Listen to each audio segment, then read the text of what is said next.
आपने अक्सर सुना होगा कि अगर किसी का कर्म बुरा है तो लोग कहते हैं कि उसके बुरे कर्मों की वजह से ही उसकी ऐसी गति हुई है।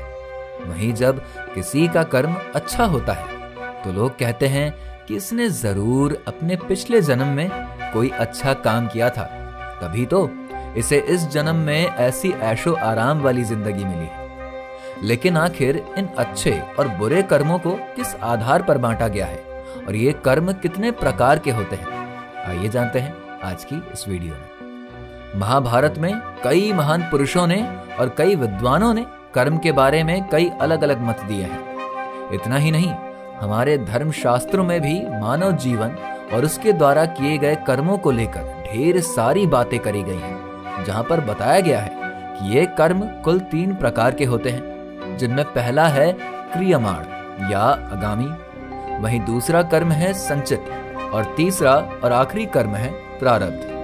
आगामी धर्म वो धर्म होता है जिनमें मनुष्य सुबह उठने से लेकर शाम तक जो भी कर्म करता है उसे आगामी या क्रियमाण कर्म समझा जाता है।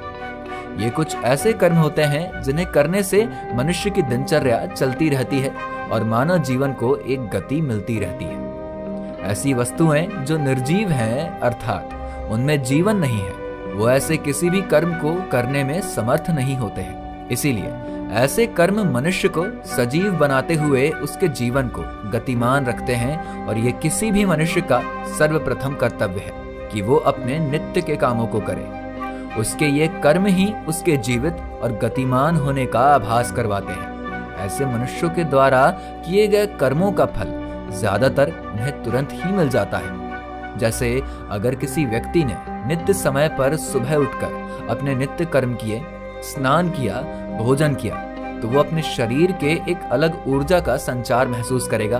और जो मनुष्य आलस में पड़े रहेंगे और अपने नित्य कर्म को समय पर नहीं करेंगे, उस मनुष्य के शरीर में ऐसे ही आलस भरा रहेगा। साथ ही अगर आपने भोजन किया तो आपकी भूख स्वतः ही खत्म हो जाएगी, लेकिन अगर आपने भोजन नहीं किया तो आपकी ये भूख वैसे ही बनी रहती है। अब बात करें दूसरे कर्म के बारे में, यानी संचित कर्म के बारे में, तो यहाँ पर कर्म तो होता ही है, लेकिन मनुष्य अपने जीवन में कई कर्म ऐसे भी करता है जिसके बारे में उसे पता ही नहीं होता है कि उसका फल क्या होगा, लेकिन फिर भी वो अपने कर्म करता जाता है और ये ही जीवन में संचित कर्म कहे जाते हैं। जैसे कई बार हम कुछ ऐसे कर्म करते हैं जो हमारे हिसाब से तो बिल्कुल ठीक हैं और सही भी होते हैं, लेकिन वो दूसरों के हिसाब से और हमारे समाज और वहाँ के कुछ नियमों के हिसाब से ठीक नहीं होते हैं। ऐसे में हम अपनी समझ के हिसाब से अपने कर्म करते जाते हैं, लेकिन वहाँ पर हमें जरूरत होती है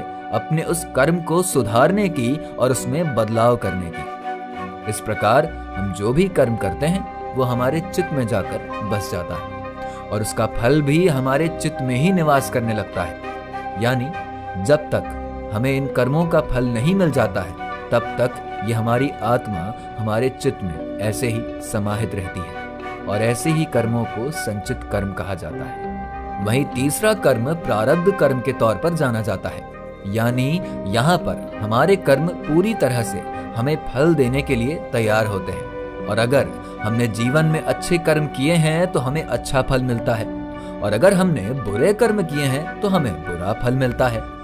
ऐसे कर्म हमारे अंतर मन में काफी समय के लिए एकत्रित रहते हैं और ये एक जन्म से लेकर दूसरे जन्म तक भी कई बार हमारे साथ ही रहते हैं। कुल मिलाकर एक आत्मा जब तक जितने शरीर में जन्म लेती है, ये प्रारब्ध कर्म उसके आगे की गति और यति को निर्धारित करते रहते हैं। इस कर्म की कोई समय सीमा नहीं होती, कभी ये 1 साल तक रहते हैं तो कभी 100 सालों से भी ज्यादा समय तक। इसमें अच्छे और बुरे दोनों तरह के कर्म समाहित होते हैं, जिन्हें हम अपने जीवन पर्यंत किए गए कार्यों के आधार पर भोगते हैं। एक मनुष्य अपने जीवन काल में ना जाने 1000 या लाखों संचित कर्म करता है।